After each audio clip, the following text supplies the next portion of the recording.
Okay, today we're going to do a unboxing video of the Antennas Direct DB8e. We're also going to do some assembly afterwards. DB8e, it's been around for a long time in a couple incarnations.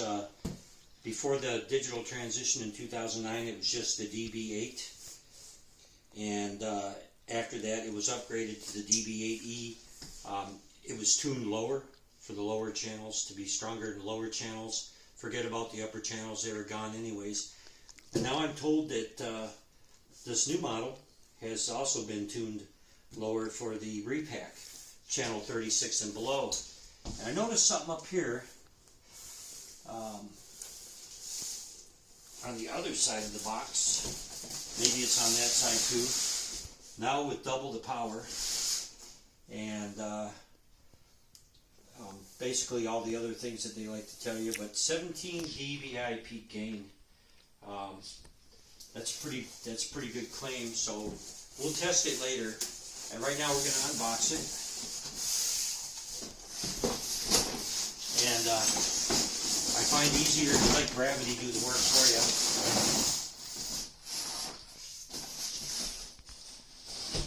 Got a little backdrop there. And it looks like it's mostly kind of assembled.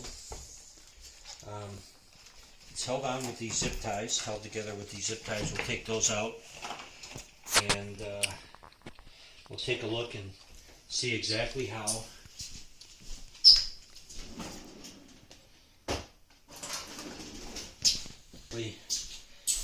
this goes together. Little tip for you: if you cut them off right by the clasp there, you can reuse these for something else.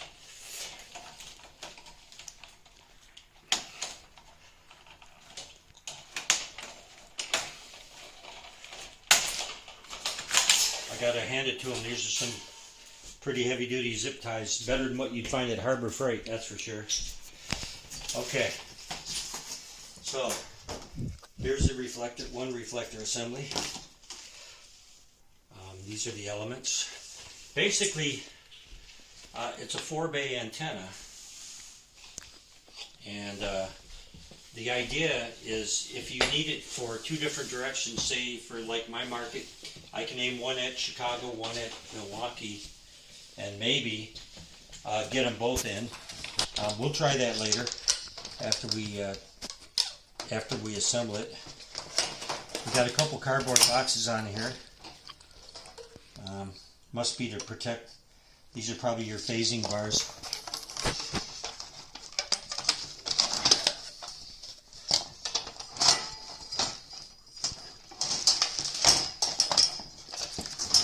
And so basically what you have is one 4-bay and another 4-bay, and one would be aimed maybe to the north, one aimed to the south, and or if you want double the power, then you would aim them in the same direction. And cut. Alright, so the instructions are here. And one thing I'll tell you, before you get started, it's always a good idea to kind of look things over. Always read the instructions. I know how everybody likes to skip over those, but if you never put one together, it's not a bad idea. So you want to make sure that you have all your hardware, all these parts and pieces here. So what I'm going to do is I'm going to take a look.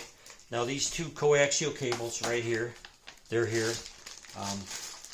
There's a number of zip ties that they supply. Here is this hardware kit right here. They're calling it swing brackets, bolts, nuts, flange nuts. This is the combiner or diplexer, whatever you like to call it. We'll open that up when we're close to finishing. And now here we have the mounting hardware.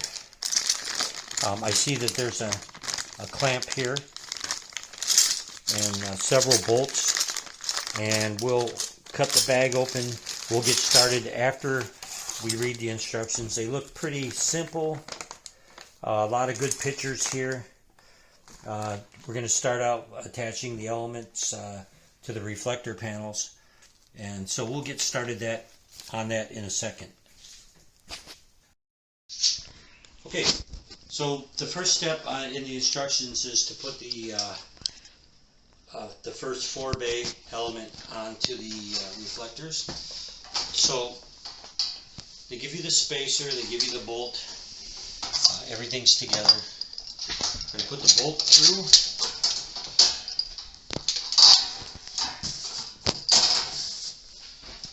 Put one here, and we're going to get this other one put through, come around this way.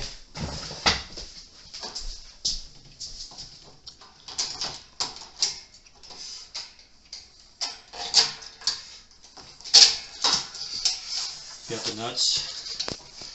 These are 10 millimeter.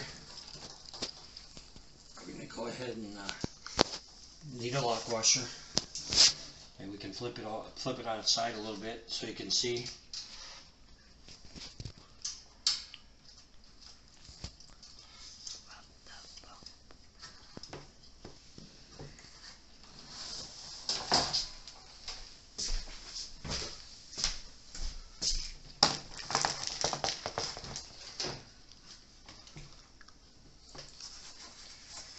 Lock washer.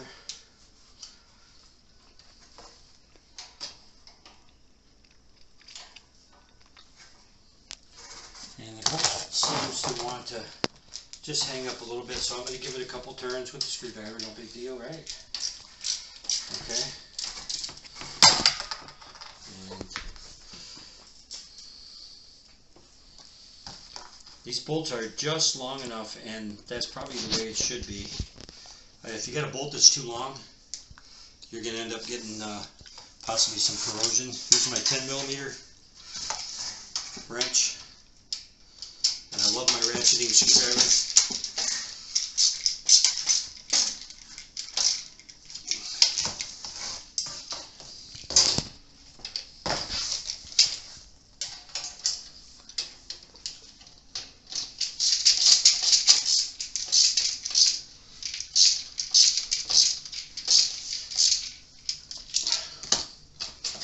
Okay, we also have these brackets. They're going to go on the back. And if you look at the frame here, it's mostly round, but it's actually got a flat side. And we'll just look and see. I like to do things the way they say. And it looks like the screws come through from this way. The nuts. Turns out I believe they're an 8 millimeter or 5/16, but seeing how the other hardware is metric, I'm going to go with metric on this too. So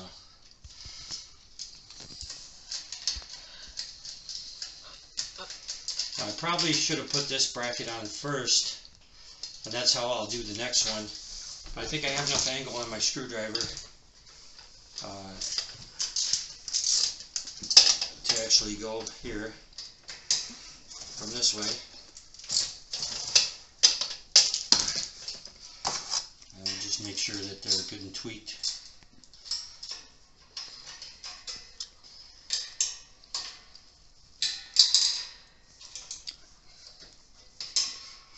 Okay. So that's one side done.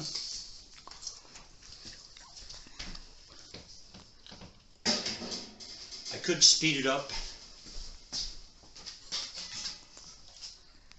since I've already shown you how to put one together, but I kind of want to time myself too. So by the way, I looked at the reflectors and I looked at the elements, and they both seem to be symmetrical, so I don't think I would worry much about putting one on upside down of the other.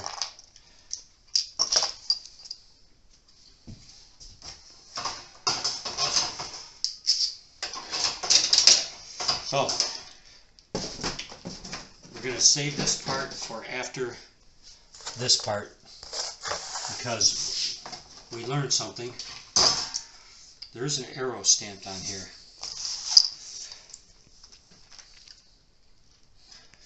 Arrow pointing upward.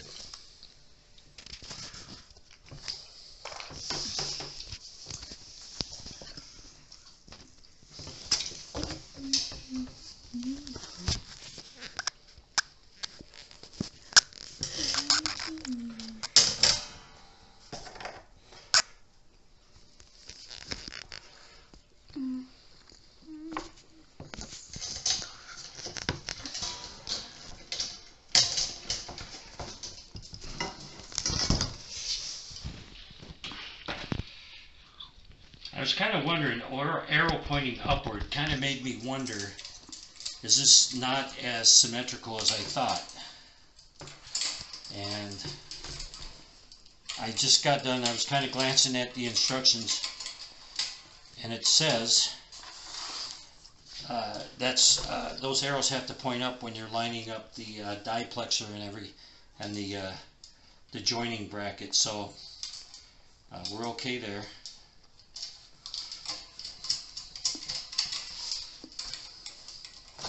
Yes, and this is so much easier if you do this step first, so this worth the price of this video right there.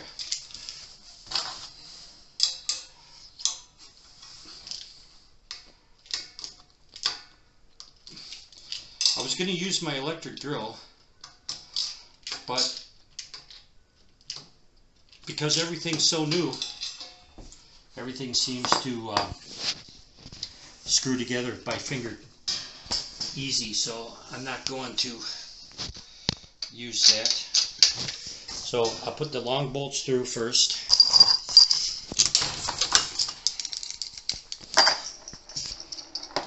There goes that spacer. Good thing for the zip ties.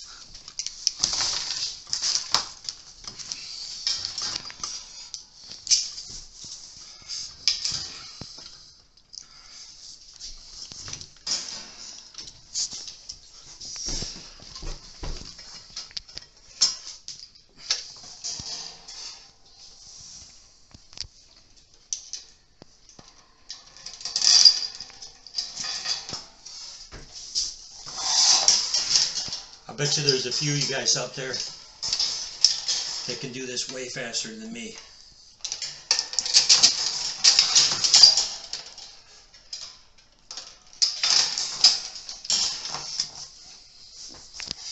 Okay, we're going to flip it over, flip it on its end this way or on its side, whatever way makes it easiest.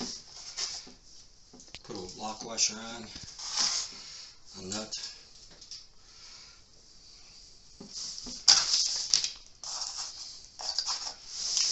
We're running out of parts quick.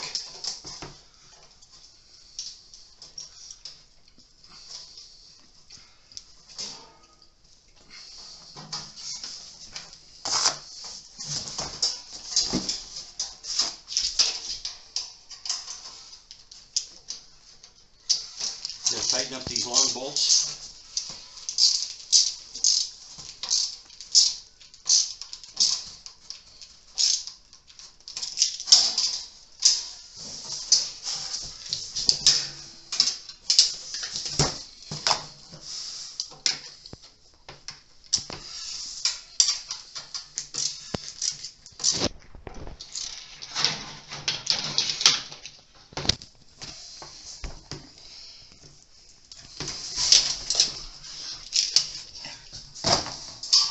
I was just doing an old mechanics trick. Sometimes if you can get the bolt to bite, you can just tighten up the nut, but that wasn't the case here. Alright, so now, that wasn't too bad. We got both of these babies. We're going to flip them over, I think.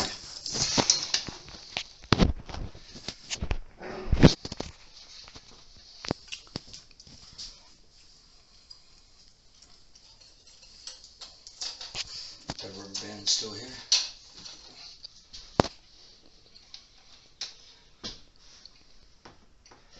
Okay, You're going to see here that I didn't see the arrow on the bracket, and I put the bracket on upside down. But now that I know what the deal is, the reason is so that you have both of these balanced, pointing down, and you don't accidentally install one side upside down. So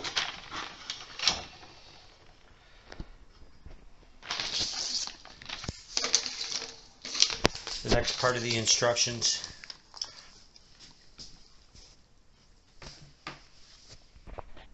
Alright, so we've got the two bays set up, ready to go. I look at the instructions, and what you're going to do, you're going to put the crossbar, cross bracketing through with the studs downwards. I see now why they have the arrows on the brackets, so you don't get confused. And we're using flange nuts on these.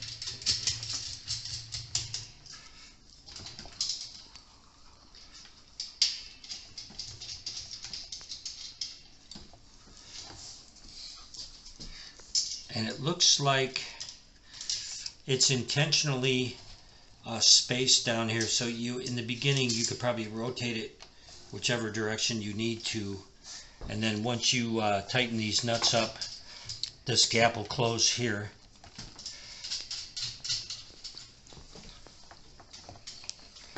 And I got my trusty 10 millimeter here.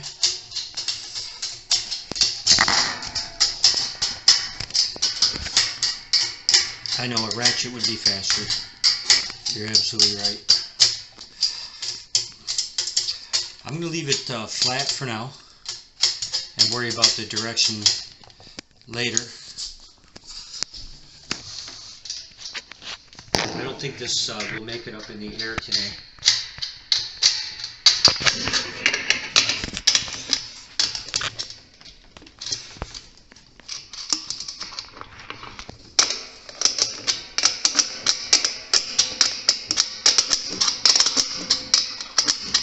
Right now, I'm just going to cinch these up a little bit, and the reason why, I think this table's pretty flat, but I kind of want to make sure it looks good when I get it up on the mast.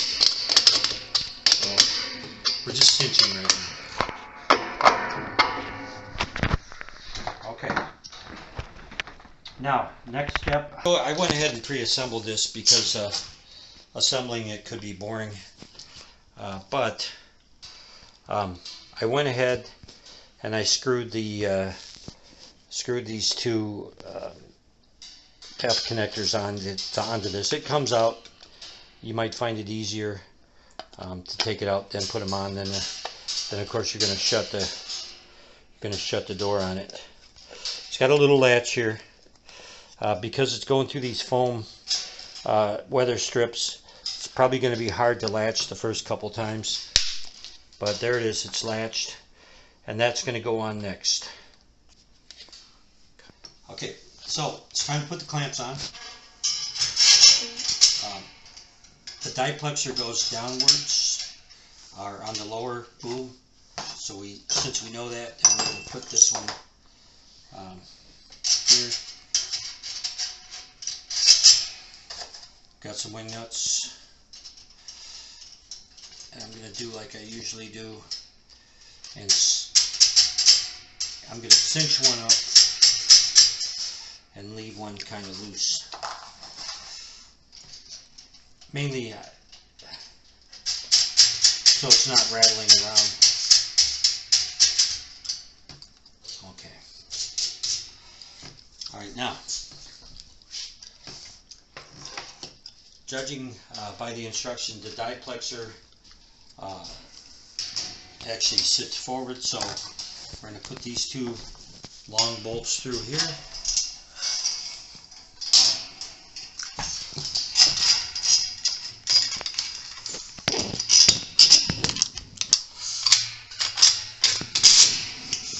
We're going to do the same thing, the wide clamp against the boom bracket.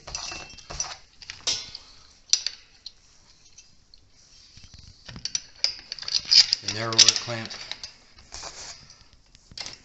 on the outside of it.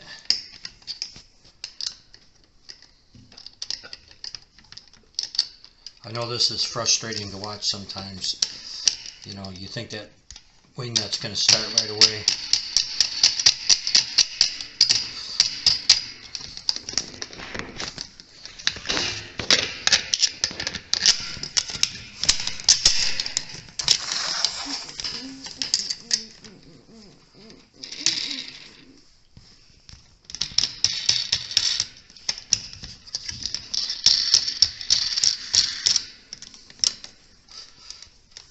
Okay, so what do we have here? We're almost assembled.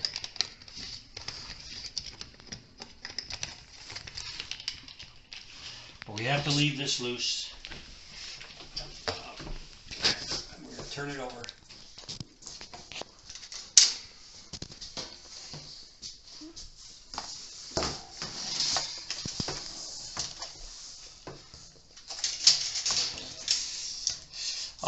An important point I wanted to point out was they do give you a plastic weather boot over here.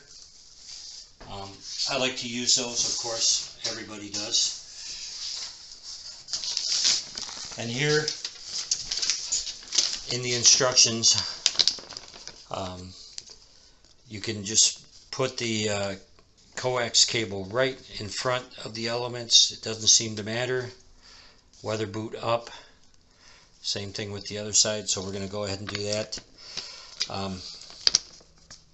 And that will get us very close to being finished here.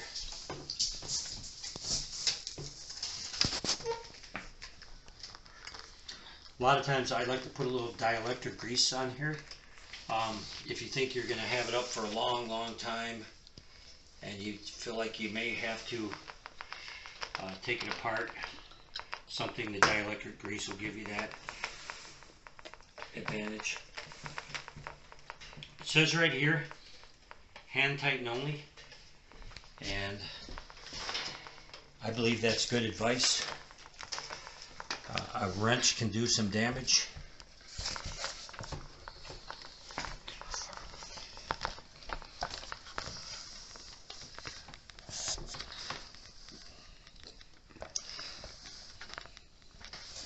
Now I see they give you a couple small zip ties, and basically they're just showing the cables being zip tied to one of the reflectors on each side. So we can do that.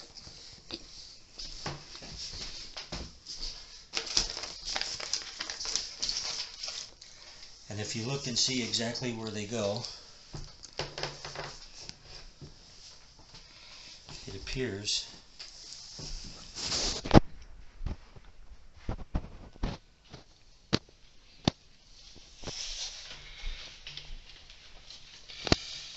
to be right in this area. I'm just going to do it where it's natural, where the bend is natural.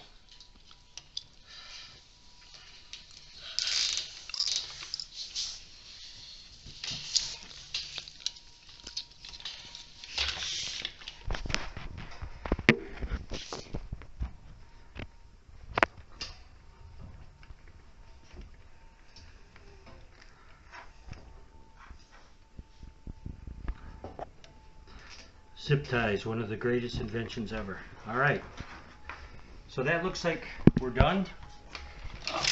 Here we go.